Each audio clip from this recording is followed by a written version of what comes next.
नमस्कार। एक बहुत अजीब सा दिन था आज, क्योंकि तेल का दाम और ₹3 घटा, $3 घटा 88 से 9 से 86 को। और इंटरनेशनली देखें तो डॉलर इंडेक्स और यूएस इंटरेस्ट रेट्स और इंडियन इंटरेस्ट रेट्स, करेंसी, ये सब ठीक ठाक थे। इनफैक्ट आपने देखा कि एशियन मार्केट में भयंकर करेक्शन हुआ टेक स्टॉक्स का, एआई का, क्योंकि चीन ने कुछ नया अनाउंस किया है कि वो कर रहे, जो डायरेक्ट थ्रेट है एग्जिस्टिंग एआई कंपनीज। तो एनवीडिया से लेकर हाइनिक्स से लेकर सब पे ऊपर पिटाई हुई और मार्केट भयंकर गिरे। तो नेचुरली हमारे लिए पॉजिटिव है। और आज एफआईएस वापस खरीदा पे आ गए 3-4 दिन बेचने के बाद। कल 1600 करोड़ बेचा था, आज उन्होंने 700 करोड़ खरीदा। ज़्यादा नहीं है, माते और एटलीस्ट नेगेटिव टू पॉजिटिव। और डीआईएस का कंटिन्यू रहा खरीदारी, 2300 करोड़ ने खरीदा। फिर भी आज large cap index flat to negative था, mid cap index flat slightly positive था, और स्मॉल कैप इंडेक्स डाउन था 22 बेसिस पॉइंट्स, और माइक्रो कैप 1.25% डाउन था। तो क्लियरली इससे क्या दिख रहा है, एफआई भी खरीद रहे थे, डीआई खरीद रहे थे, बट मार्केट अगर माइक्रो कैप डाउन है। और एडवांस राइट रेशियो कल का एकदम ऑपोजिट था। कल मैंने बताया कि आपको 2000 स्टॉक ऊपर गए थे और 900 स्टॉक नीचे। आज देखिए तो 900 स्टॉक ही ऊपर थे, 2000 डाउन है।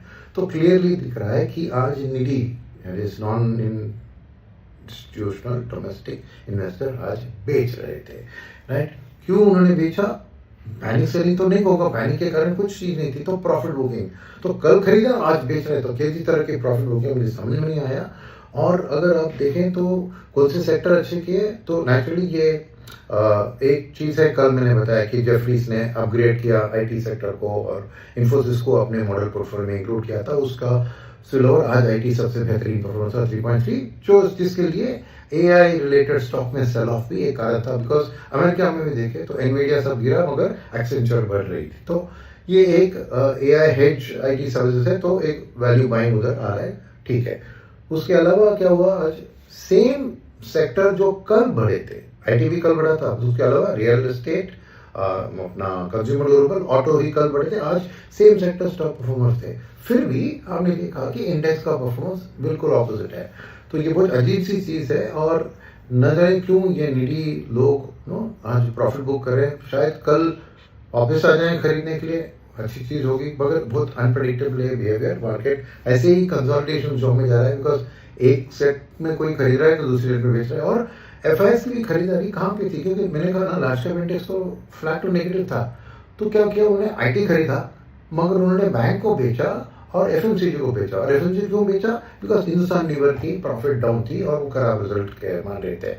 मगर ये भी थोड़ी गलत है मेरे ख्याल में। मैं बताता हूँ कि यूनिलीवर की जो प्रॉफिट की गिरावट थी वो इसलिए था क्योंकि पिछली बार उनके पास एक टैक्स का राइट ऑफ मिला, तो वो अभी नहीं है, तो इसलिए वो कंपैरिजन में डाउन दिख रहा है। वैसे तो उनकी बिजनेस अपडेट अच्छी थी, रूरल डिमांड अच्छी थी, प्रीमियमाइजेशन में अच्छा चल रहा था, खबर अच्छी थी, कौन कौन में देख रहा था, मगर फिर भी स्टॉक के ऊपर पिटाई हुई। तो एक सेक्टर रोटेशन हुआ, समझिए लास्ट। और किसी ने तो सेम रियलिटी ऑटो और कंज्यूमर डिस्क्रिप्शन को खरीदा है, तो किसी ने बेचा है। तो ये मुझे लगता है कि ये profit booking short term traders की होगी।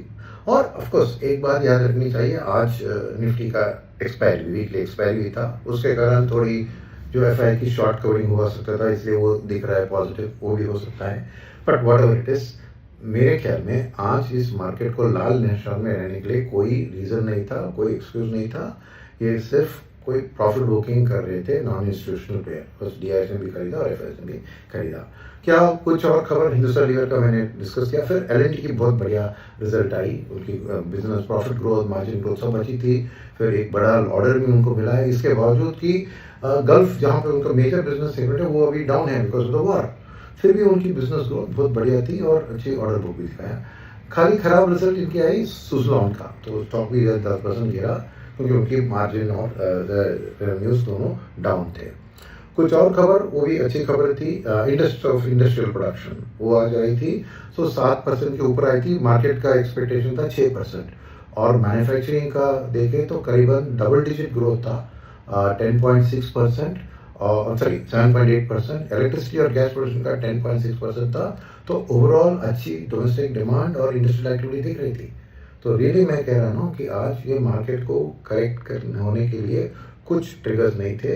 तो होपफुली कल वापस सैनिटी आ जाएगी और मार्केट वापस एक, मैं बहुत बड़ी गैप अप ओपनिंग ऐसी नहीं देख रहा हूँ, बिकॉज एफआईएस की वापसी है, मगर अगर ट्रम्प कुछ अलग नहीं कर पाएगा आज रात को और ब्रेंट क्रूड इधर ही रहता है, तो कल होपफुली मार्केट का बेटर होना चाहिए, क्योंकि ये निडी का कल खरीदना आज बेचना का कोई मतलब नहीं है। शायद कल भी वापस खरीदारी कर सकते हैं और मार्केट के लिए अच्छा दिन हो सकता है। धन्यवाद।